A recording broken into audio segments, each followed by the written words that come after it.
Welcome to the Mental Health Matchmaker podcast. I'm your host, Jess. I am also the host and producer of the Human to Human podcast. And today I'm bringing you a conversation with Kanwaljit, a trained and licensed therapist who supports both individuals and couples with anxiety, depression, relationship issues. And in this episode, we discuss how she supports individuals with obsessive compulsive disorder. We also talk about self-esteem issues. And I love that we started this episode taking a deep breath together and having a moment of silence.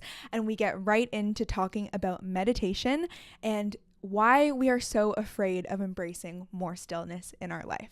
So if you're okay with it, I'd love to take a deep breath right now because that's how Kanwaljit and I began as well.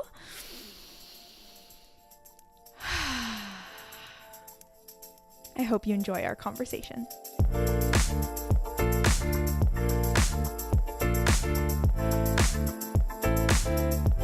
That's why I tell to my clients and all the people that I talk to about meditation that this is what is going to happen initially with you. You are going to have like racing thoughts, but don't get, and it feels overwhelming as well. It's anxiety provoking as well, because many of us have never experienced anything like that, right? It feels overwhelming. Oh my God, there are so many thoughts. And I was not even aware of that my mind was rushing so much. And then you start looking at those thoughts, right? And be a watcher, be an observer, look at those thoughts from a distance. And that distance will make you realize that, okay, this is what it is. And this is what I need to bring down. So again, gradually it's about, as I said, everyday practice. Yeah. And initially it might be overwhelming. Yeah. And that's relieving to hear that it's like the moment you try to incorporate stillness, it doesn't mean you're calm. No. Yeah. And that's what I think I even internalize sometimes. It's like, okay, I'm supposed to be calm now. Why isn't it here? Exactly. Right? Many of my clients say that. Oh, I tried that and it didn't work. I don't think this is going to work on me. And I agree with that. I mean, maybe it's not for everybody. Okay. And meditation can be of different ways. It's not about just sitting in a pose and just silencing your mind. Meditation can mean different for different people.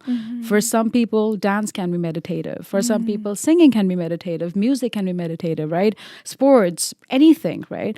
Anything that makes you feel connected with yourself, helps you to be in the moment. I think that is meditation. So, I mean, it's just an experiment. It's just... Yes, I introduce that with my clients, but I also ask them what are some of the things or strategies that they have used in the past that has helped them to be stress-free, to de-stress themselves.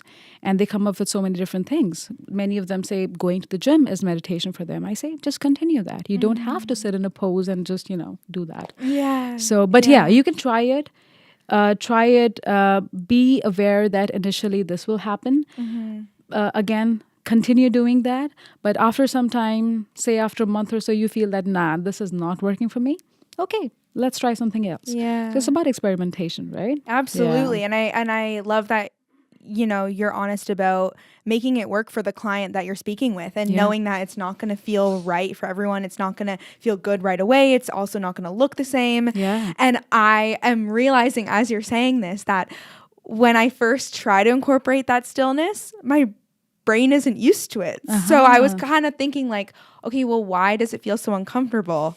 There you go. Yeah. Yeah. I'm like, do you think it's my body being like, okay, danger, danger, danger. Like we've never done something like this. Like we don't know what's going to come up maybe. Yeah. It's scary. Yeah. Again, to repeat the same thing, it's scary to sit with your own thoughts. It's scary to sit with yourself. That's why many people don't like being alone. Right? Many of us, because yes, we are social animals, right? We are supposed to be connected to human beings. But at the same time, being alone in itself is a huge skill. Yeah. And if you learn that, I think you are setting yourself free. Yeah. So initially it feels very scary, when you just close your eyes, yes, there are so many thoughts, but at the same time, negative, positive, all together. But at the same time, you're just looking at darkness, right? When you close your eyes. And closing your eyes sometimes can feel fearful. Yeah. Because you're scared of something. Maybe that, like you said, what's going to come up? You don't know.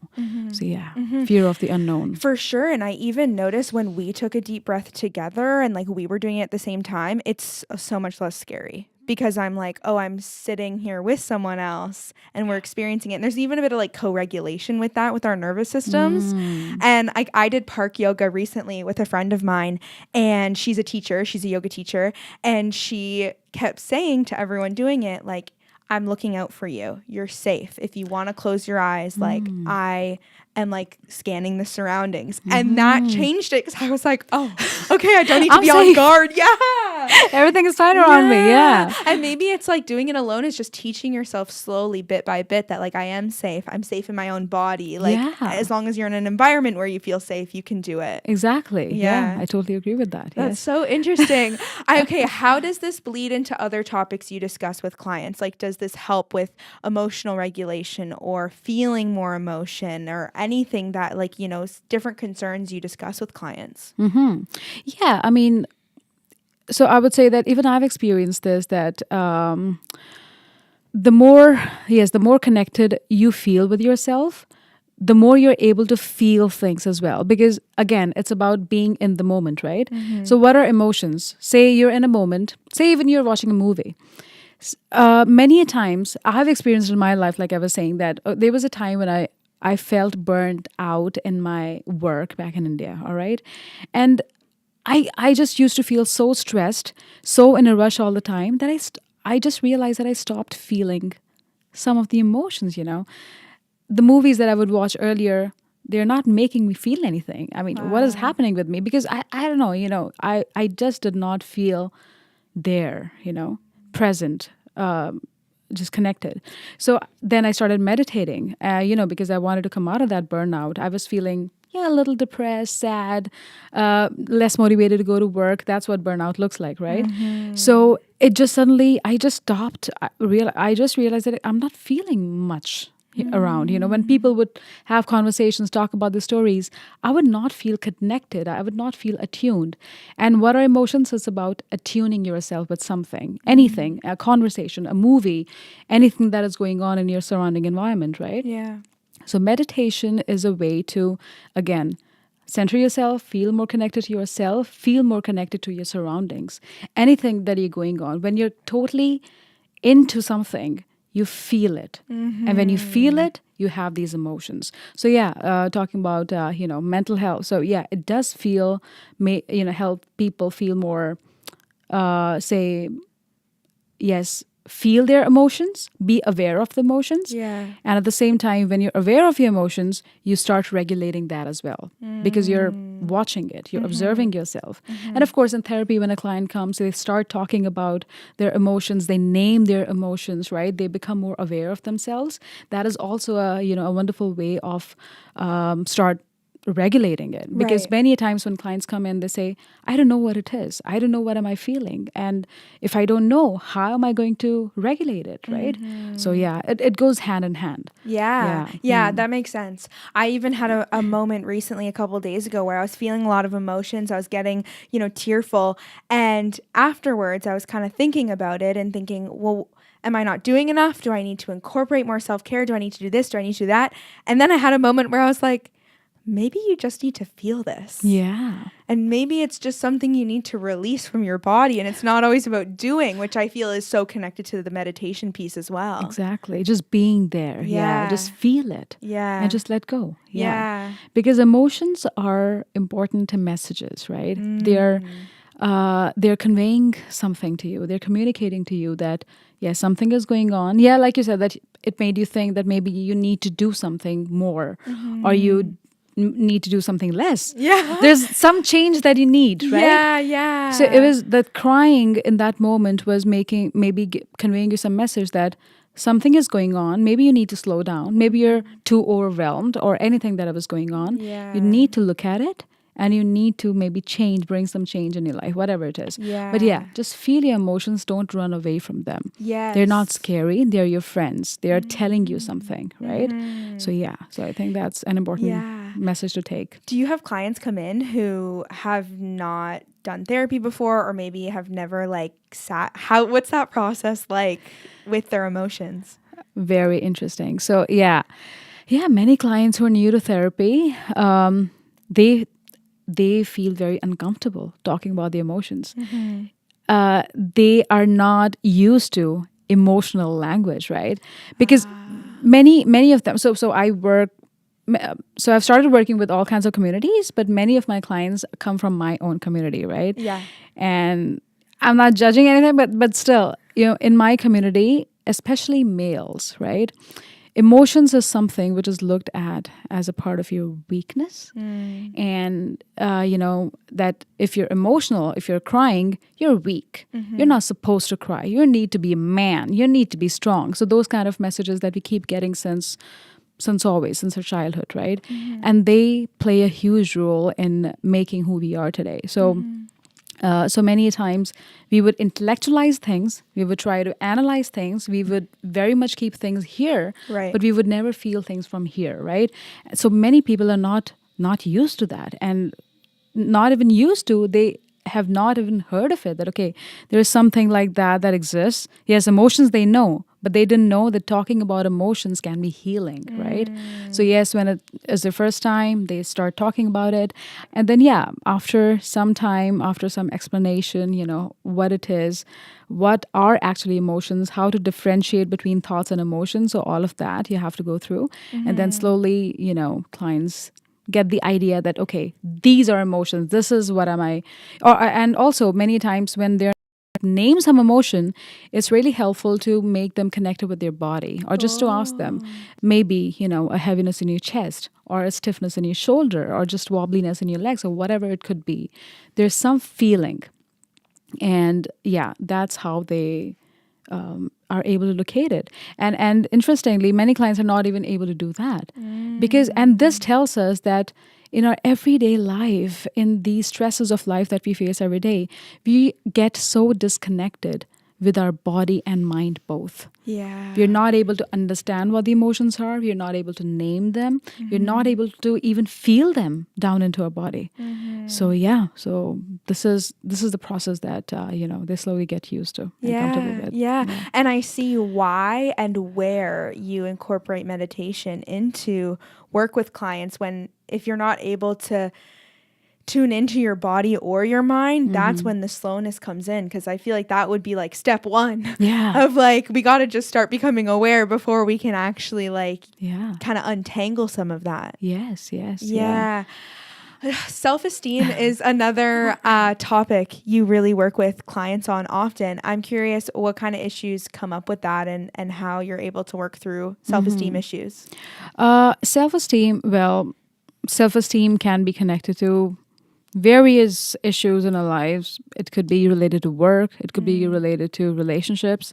Some of us might feel that, our confidence is lowering down, or the self-esteem is getting hampered because we were living with, a partner for so long who, did not take the time to appreciate us, or, so just to induce that confidence in us.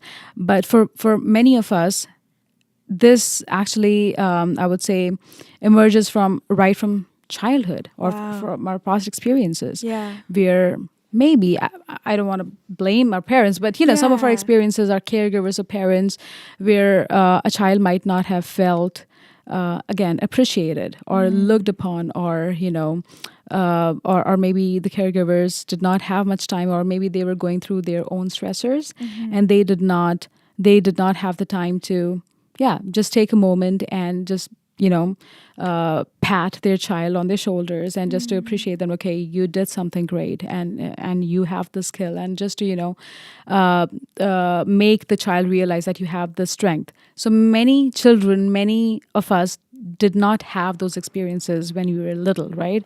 And self-esteem comes very much from those experiences, right from a childhood. So with many of my clients who have so low self-esteem, many of them had recent experiences where they felt confident at some point, but then maybe their workplace was such where their boss was not appreciating, or the boss or the colleagues, they looked down upon them, or there was some kind of competition going on in the workplace. Right. So many of them had recent experiences, or situations where their self-esteem was lowered. Many of them would say that they always had low self-esteem since the beginning, since always. And they keep experiencing this low self-esteem in relationships as well, and in all the other areas in their life.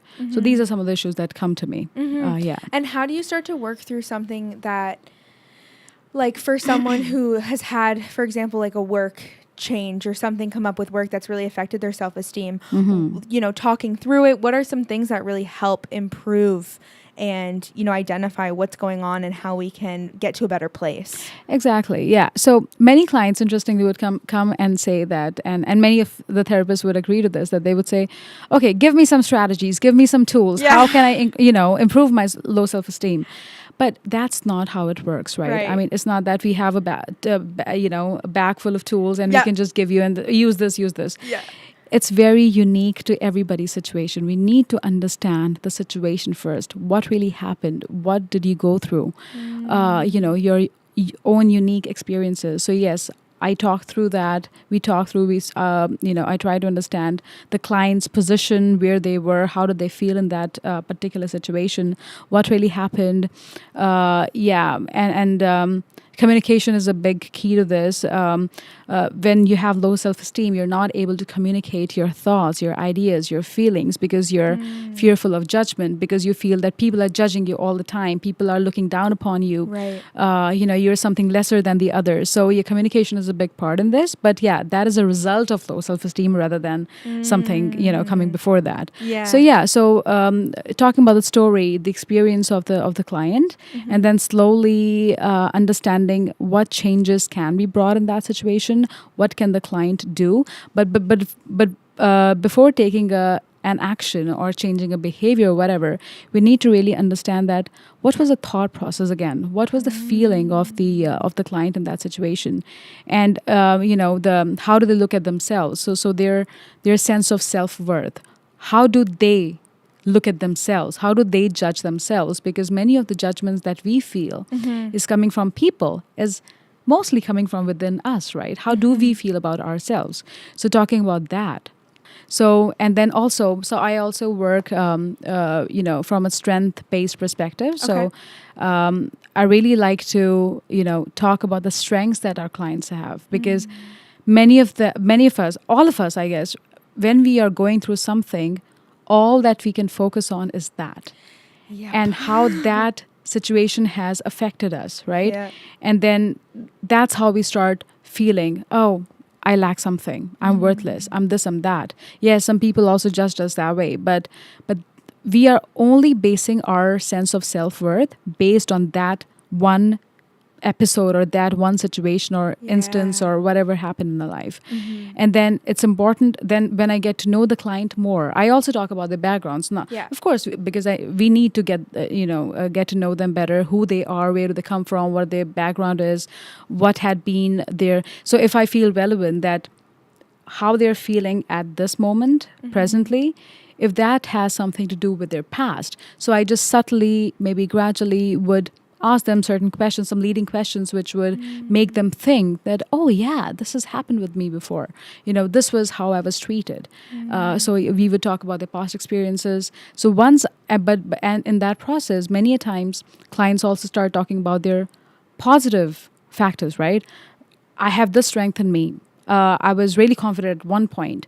So they start speaking about their skills and, all the good things that they have. So that is a good reminder to the client that this is who you are actually. And let's not just base your judgment of yourself based on this one particular situation or episode or whatever, right? Right. So this is how we do it. Yeah. Yes, first knowing the here and now, what's happening at present, then subtly connecting it to the past, knowing the client in and out, who the client is, what his strengths are, reminding the client of his strengths.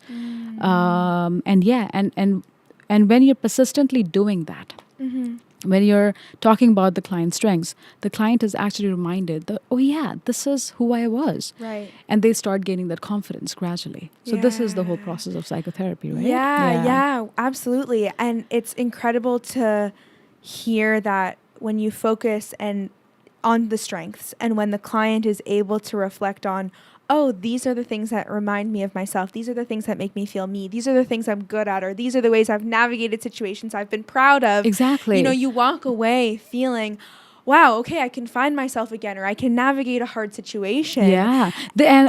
Sorry, I'm No, cutting you there, please. but these were the coping strategies that I used in the past. I felt this way in the past. And what did I do? So talking about that as well. This worked for me, and why am I not using it now? So just giving a reminder to them. Yeah. Yes, absolutely. And like that reminds me of the ways that when I have left therapy sessions, overall, I always feel so positive a lot of the time. Even when my therapist described it as kind of like this like swirling, you know, it gets worse sometimes before it gets better. But by the time I feel I'm leaving a session, I'm like, wow, I have new insight on the way I was navigating a situation, and I have a better understanding of like why I was doing what I was doing. And there's something to say about being able to vocalize that and have someone hold space and ask leading questions that can bring so much more clarity, right? Yeah. And so rightly said, because so that is one of the major I would say purposes of being in psychotherapy too, that you gain a different perspective, right? A perspective of another person. And that perspective could be subjective, but the psychotherapist is not giving that perspective based on their own, not only their subjective, perception, but also after knowing you better, right? Yes. So, and being so when we are in something, when we are emotionally attached to something, often our perspective is fogged, right? We're not able to see things clearly because we are in that situation. So a therapist who's a neutral person who, with whom yet you're not emotionally attached. I mean, they're still a stranger when you're first time going into a psychotherapy, right? Psychotherapy session. So they're able to see things more clearly from a distance. Yeah. And they're able to provide you that, okay, again, their perspectives that maybe this is happening with you and that's why maybe you're feeling this way, because they also have experience. They have also talked to so many people. Yeah. And they know that, okay, when this happens, these could be some of the factors, right? And knowing your situation better, they're able to let you know that maybe this was the fact or this happened and that is why you're feeling it. And you start relating to that yes, this is what's happening with me. Yeah. Okay. I want to go in a different direction a little bit before we finish off talking about Obsessive compulsive disorder? Yes, talking. Yes, talking. Tongue twister. Yeah, it is a tongue twister. I'm like, OCD. OCD. So that is one of your specialties that you work with clients on. And so I'm curious like how that presents and how you're able to help with that process of just, it is something I actually haven't spoken to any therapists about obsessive compulsive disorder yet. Really? So I saw it on your profile and was like, ooh. Talk about this. All right. So OCD. So I worked extensively with OCD clients in India. Okay. And then I thought that I'm good at that. I felt comfortable working with them. So to answer your question, so what kind of issues do they present with, right? So it can range from, anything and everything, right? Compulsive ritual. So obsessions can be mental obsessions. It can be just thoughts, or some obsessions with your external environment, like obsessions with cleanliness, obsessions with anything. Say you look at something and something is tilted, and you can't get your mind off that until you just straighten it or just organize that thing, right? So just obsessing with something. It could be anything. It could be a mental obsession as well. That okay, what are some of those that I'm just trying to think, what were the different compulsions that or even people come with? Just like how you're able to navigate that in therapy and what conversations you have or what things really help someone start to move away from having those compulsions as much or having, that obsessive behavior. Yes, I go into the details. So there's a therapy called EFT, exposure and response prevention. You must have heard of that, right? So EFT talks, so it works with exposing yourself to your compulsion, of course, and response prevention, as the name suggests. You're preventing your response. You're preventing your compulsion towards it. But it's not that simple as it sounds. Right. You have to work with it. Yeah. And the person who's going through it only knows that how difficult and daunting it is, right, for them, because they cannot stop thinking about it. So yes, so what normally I do is, yes, I talk about it. I pick one compulsion. I go into the detail of it. What's really happening? What is the fear that is making the person do that? And what are the fears if they don't do it? What do they fear would happen after that, right? So going into those little details, and then I also ask them that, what do you think should be the ideal thing to do here, right? If you did not have OCD, so if you looked at yourself without OCD, how would you see that situation? What ideally do you think you would like to do or you should be doing? So then the person, describes it. So there are two comparisons now, right? One that they're doing in reality, and one their ideal self or their ideal action that they feel that should happen. Then we start working towards that goal, right? Gradually, slowly, and then based on the logic. And then you have to work with the client and motivate them that, okay, you discussed all the activity, you discussed the logic as well, that, okay, this is what you're supposed to do. If this happens, this will happen. If you don't do this, this will happen. And one of the key things in exposure is, again, facing your anxiety. So just, letting the client know that facing the anxiety is key. So don't let the anxiety overpower you. You are the more powerful one, right? And many of the clients would also tell you that they have worked, because there's no person who is not trying to work through it, right? Everybody is trying to work with their issue with or without the therapist. So they definitely have some past coping strategies, and then we go through that as well. What have you used in the past? Then they tell you, okay, this is what I used. Okay, how did you come out of the anxiety? What motivated you? And where did this strength come from? They talk about that, and they start realizing that, oh, I have this in me. I've done this before. I can do this again as well. And when they know that the therapist is there to support them, and we also have to, give them the belief that if you relapse, if something happens, again, that part in meditation that we were talking about, don't expect too much from yourself in the beginning. It's okay. Yeah. This has been a part of your life for years now, right? So don't expect yourself to just come out of it right away the moment you do that experiment. It's okay. We're just trying, right? It's a hidden trial thing. Let's try it. If you fall back, I'm there to support you. I'm there to hold you. So they have that, that belief that, okay, there's somebody to hold us back. So it just gives them the strength, and slowly, and also I try to keep it gradual. So there's a thing called gradual exposure. Exposure and response prevention, but following gradual exposure in that. So we form a ladder of a hierarchy ladder, where they start from the least anxiety-provoking situation. The client would describe what feels easy to them. Where do they feel that, okay, I can face my anxiety here. It's not a big deal for me. So we start from that.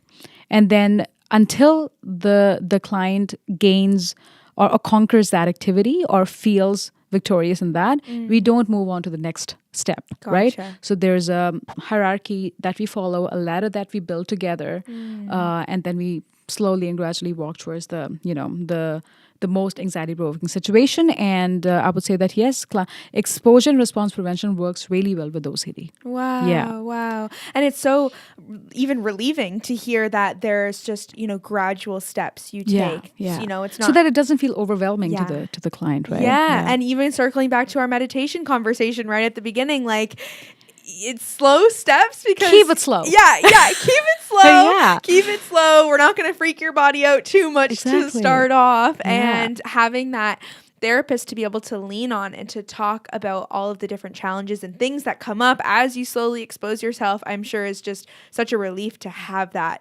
Absolutely. That safety net, even to know you're not going through it by yourself. Exactly. And also, again, you would say that I keep coming back to that, but again, mindfulness is a huge thing in OCD as well, because it's an anxiety disorder. And meditation helps you big time with anxiety. Absolutely. I appreciate you sharing so much insight into that. And also, it is important to emphasize that it's about being ready as the client and willing to put in the work, and it can only go so far what you do as the therapist, and making sure you're willing to incorporate it outside the therapy room is really where change happens as well. Is there anything we haven't touched on that you want to, you know, speak about before we close off the episode? No, I think we pretty much covered everything. And I really loved our conversation. And I think that you touched upon very wonderful topics today. And I had no idea that we were going to talk about all of this. And it gave me an insight as well, because when you talk about your own work, it makes you feel in a different way about yourself, right? It's like, that's what I do. So I like this conversation. Oh, I'm so glad. Honestly, like, as I'm a very active, I'm like, love therapy. It was the reason I started my podcast. It's the reason I'm here now. And so I'm so glad me sharing my own experience is helpful and, you know, reminds you of the influence you have in so many people's lives and how powerful it is. It is. Yeah, it's beautiful. So I want people to know listening that you're available for in-person sessions in Mississauga and Vaughan. And you also do over the phone and virtual sessions. Absolutely. You see individuals and couples. Yes, awesome. I do. Cool. Thank you. Yes, of course. All the information will be in the show notes, so people can go and book you there for a session or a consultation. Yes. And thank you for taking the time doing this today. It is so much fun. And of course.